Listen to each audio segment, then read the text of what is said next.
first attempts to date the round and rectangular zodiacs of Dendera date to the 19th century.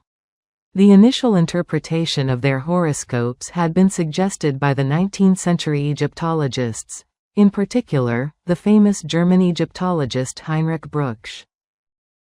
It was instantly pointed out that all the planets except for the Sun and the Moon are represented as wayfarers carrying rods on the zodiacs of Dendera as well as many other Egyptian zodiacs.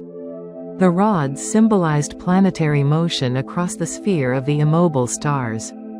Planets were considered to be mobile or wandering stars in ancient astronomy. Therefore, the planetary figures on Egyptian zodiacs are usually equipped with rods. The Sun and the Moon were represented as circles on Egyptian zodiacs, often containing figures.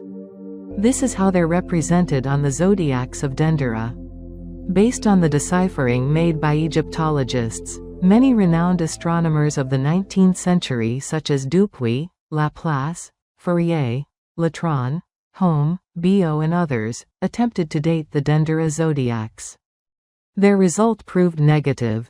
There were no planetary combinations resembling those from Dendera anywhere on the real sky over the entire period between Deep Antiquity and the 3rd century AD.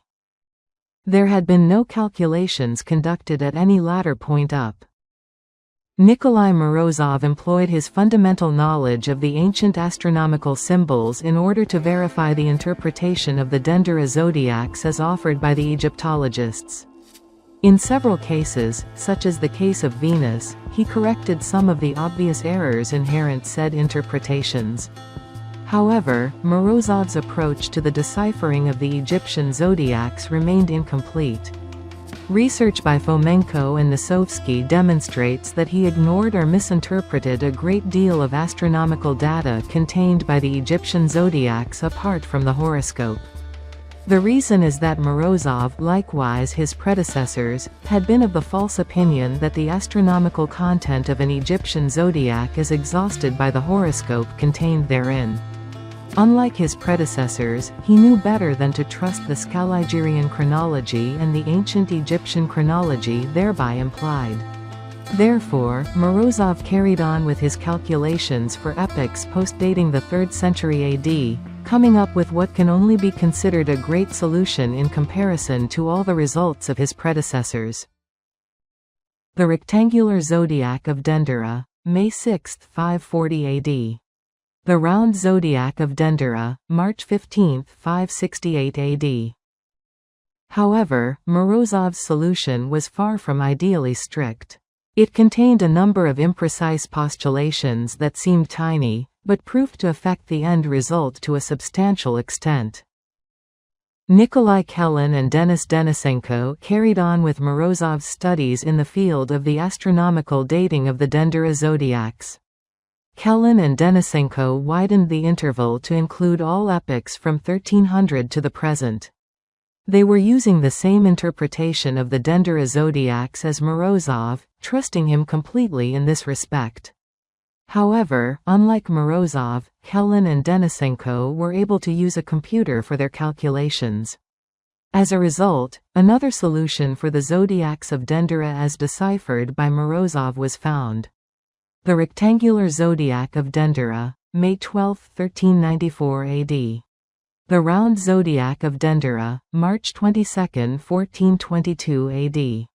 The solution offered by Kellen and Denisenko turned out even better than Morozov's, for both zodiacs, the round and the rectangular. However, their solution for the round zodiac did in fact contain a certain error. Thus, there was no ideal solution found for the zodiacs of Dendera in strictly Morozovian interpretation. Indeed, it turns out that there is no such solution. Let us recall that, according to Morozov, a star above the head of a planetary symbol on the Dendera zodiacs is an indication of this planet's visibility. In other words, it is a sign that the planet in question could be seen with the naked eye at dawn or at dusk. On the other hand, the absence of stars near planetary figures, at least the ones drawn within immediate vicinity of the Sun, means that the planet in question was not visible on the date ciphered in the horoscope. For the planets located at a certain distance from the Sun, the star sign could be omitted since the very distance between the Sun and the planet in question would testify to the visibility of the planet in question on the sky. Indications of a planet's visibility or a lack thereof are of the utmost importance for Venus and Mercury.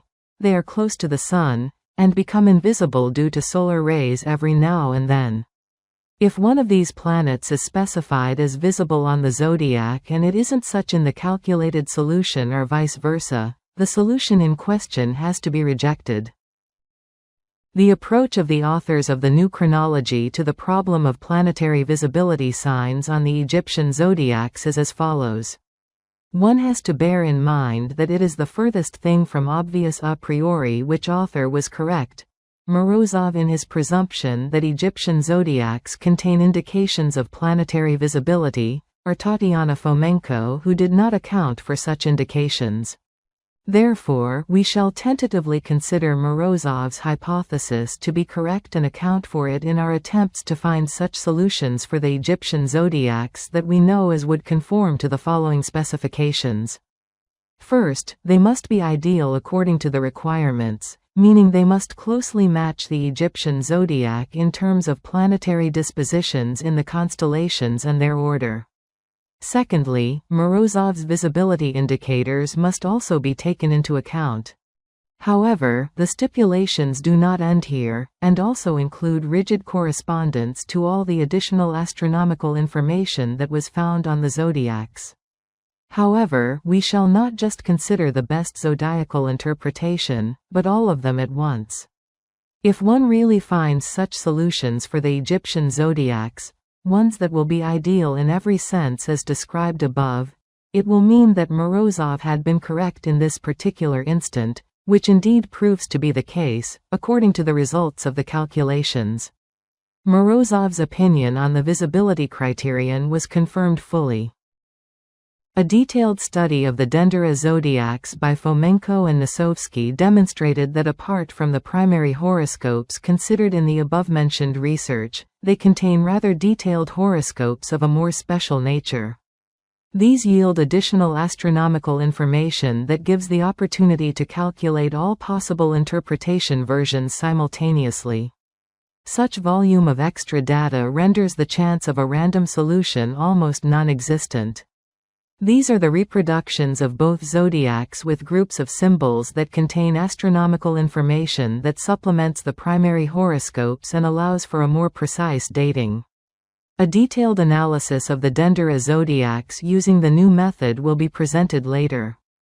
The astronomical solution to the Dendera zodiacs discovered by Fomenko and Nosovsky turned out to be the only one for the entire historical interval between 500 BC and the present epoch. It is as follows. The rectangular zodiac of Dendera, April 22–26, 1168 AD. The round zodiac of Dendera, morning of March 20, 1185 AD.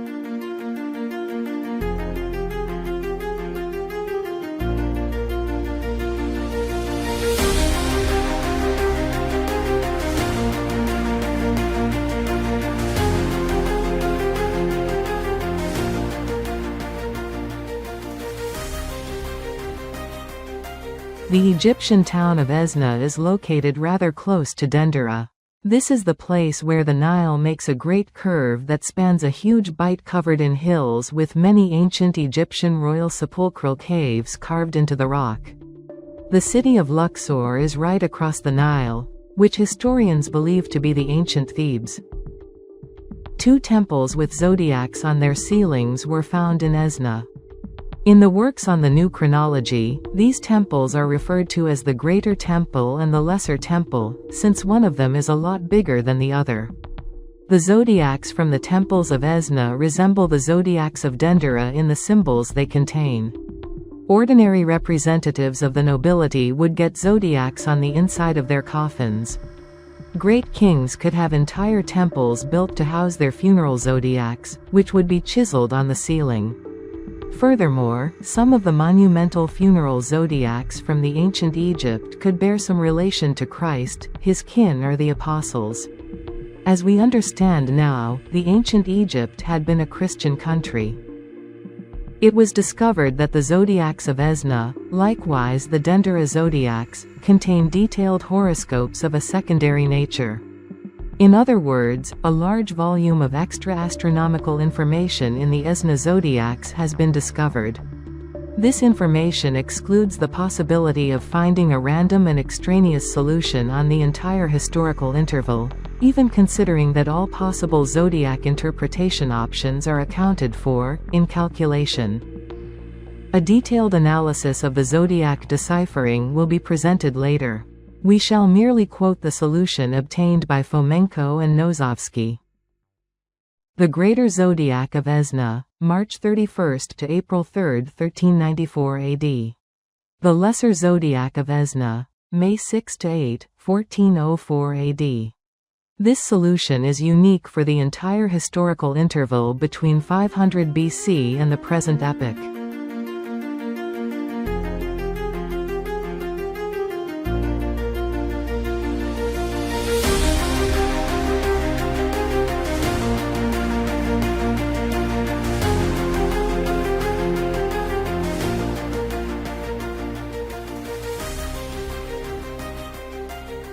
In 1901, in Upper Egypt near Sohag, Flinders Petrie discovered an artificial burial cave, the walls of which were covered with paintings and inscriptions, and on the ceiling 2 horoscopes were drawn and painted in various colors, merging into a single composition.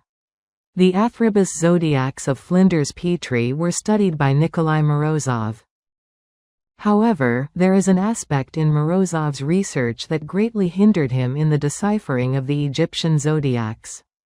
Namely, when faced with the symbols that he deemed to bear no relation to the horoscope of the zodiac in question, Morozov would have no hesitation about declaring them to be of a religious or mystical nature, and with zero relevance to astronomy.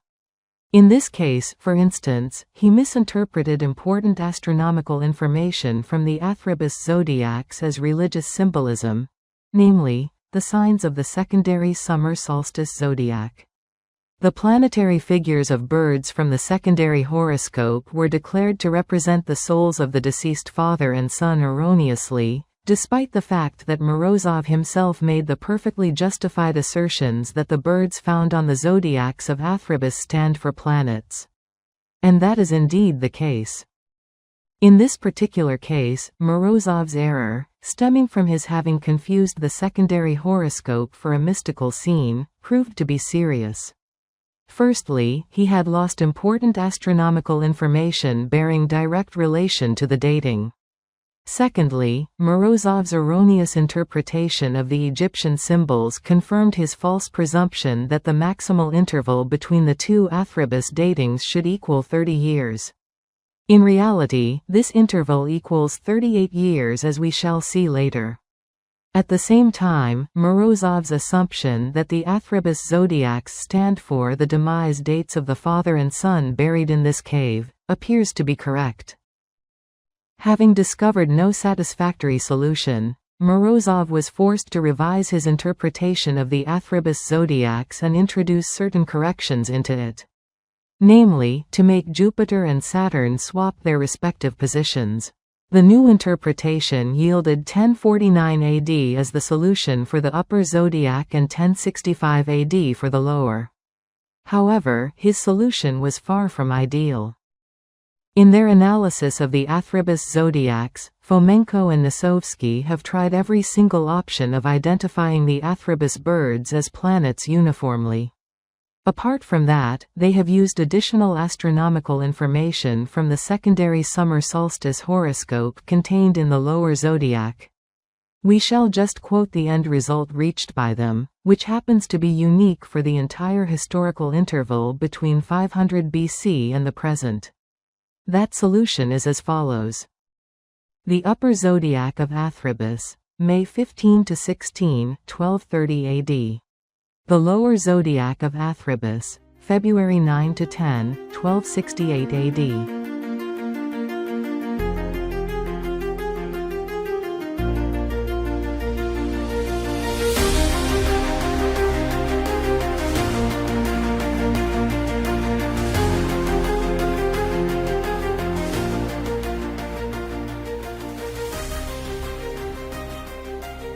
The Theban zodiac of Brugsch was described and studied by Nikolai Morozov.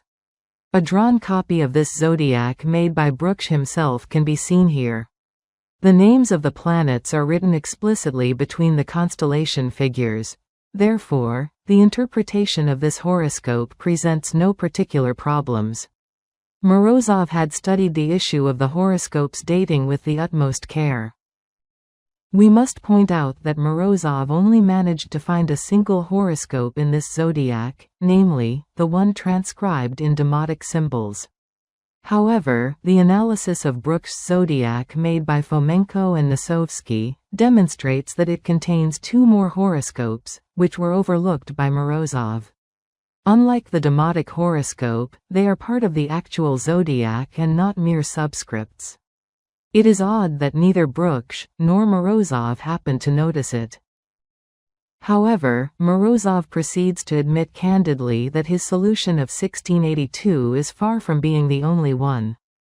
Although Morozov had tried to prove that his second solution is a great deal worse than the first one, a closer study reveals the fact that both defects that he brings to our attention happen to be beyond the precision threshold of the Egyptian drawing, and are thus completely uninformative.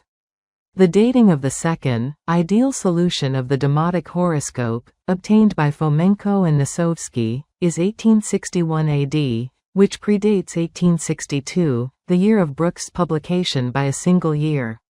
The dating falls on the second part of the 19th century, no less. It is now obvious why Morozov would reject this solution as absurd. Indeed, in such circumstances we would most probably also have chosen the 1682 solution, although it is worse from the astronomical point of view. However, further analysis of Brugsch's zodiac reveals many other interesting details. The matter is that Fomenko and Nosovsky have discovered two more full primary horoscopes in Brugsch's zodiac, and ones that serve as an integral part of the zodiac itself. And the demotic horoscope was most likely added at a later time. One of the new horoscopes in Brugsch's zodiac is located on the left, the same side as the demotic subscripts, but closer to the edge of the zodiac. The second horoscope is on its opposite, on the right. All the planetary figures of the second horoscope stand in boats, so we shall simply refer to it as the boat horoscope. All the planetary figures of the first horoscopes were drawn without rods, possibly in order to avoid confusion with the boat horoscope. We shall therefore be referring to the first horoscope as the horoscope without rods. This is a drawn copy of Brugsch's zodiac with three horoscopes pointed out explicitly, the demotic horoscope dated by Morozov as well as the two original ones that escaped the attention of both Morozov and Brugsch. Both the boat horoscope, and the horoscope without rods from Brugsch's zodiac, only have a single pair of solutions close to each other. Namely, October 6–7, 1841 for one of them, and February 15, 1853 for the other. The two horoscopes on the coffin lid may have referred to the dates of birth and death of whoever was buried there, apparently, a boy or a girl of 12 years. However, this implies that the demotic horoscope refers to a 19th century date and not a 17th century one, since it was added somewhat later. It turns out, Morozov's second solution, the one he rejected on the grounds of its being too recent, is in fact the correct one. Whereas the first solution of 1682 is too early. One gets the impression that what was presented to Brugsch as an ancient sepulchre had been a freshly made coffin that couldn't have been older than a mere couple of years. Morozov had every right to be surprised about the fact that this coffin looked just like new. One could assume that in the 19th century Egypt, the old Mameluke burial traditions were still observed in some of the families. Bear in mind that the Mamelukes in Egypt had been wiped out as late as 1811, or a mere 40 years before Brugsch's zodiac was manufactured, 1853, according to the horoscope. It appears that the tradition of burying the dead in the old Egyptian fashion had been kept alive by patriarchal Mameluke families for a considerable amount of time. The wooden coffin featured an old-fashioned zodiac painted on the lid, depicting the deceased's birth and death dates. The coffin would then be hidden, and efforts were made to keep it safe from thieves. But this wouldn't always succeed, since rich European collectors paid hefty sums of money for such coffins if they were presented as exceptionally ancient. Most likely, that was the case with the coffin studied by Brugsch. It is most likely to have been stolen shortly after the burial and instantly sold, to be shown to Brugsch in 1857.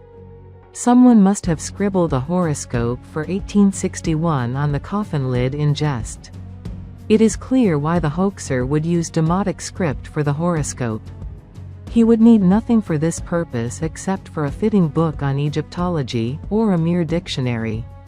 Demotic script was deciphered by Ackerblad as early as in 1802. Thus, the forger must have been a contemporary of Brugsch. Both used the same dictionary in order to write the cryptic inscription and to decipher it a year or two later. One should hardly ascribe the subscript authorship to Brugsch himself, the way Morozov does, although jocularly. It is also possible that the horoscope was compiled for a future date several years in advance. Thus, Brugsch may already have seen the subscripts in 1857, which he claims to be the date of his first acquaintance with the zodiac in question. Astronomical calculations necessary for this purpose did not present a problem in that epoch, since it was already the second half of the 19th century. Thus, Morozov's solution for the Brugsch zodiac is as follows. The horoscope of Demotic subscripts. November 17, 1682 AD. The solution of November 18, 1861 AD had been found, but rejected. Horoscope without rods was not found. Boat horoscope was not found. Fomenko and Nosovsky's solution for the Brugsch zodiac. The horoscope of Demotic subscripts. November 18, 1861 AD. Horoscope without rods. October 6–7, 1841 AD. Boat horoscope. February 15, 1853 AD.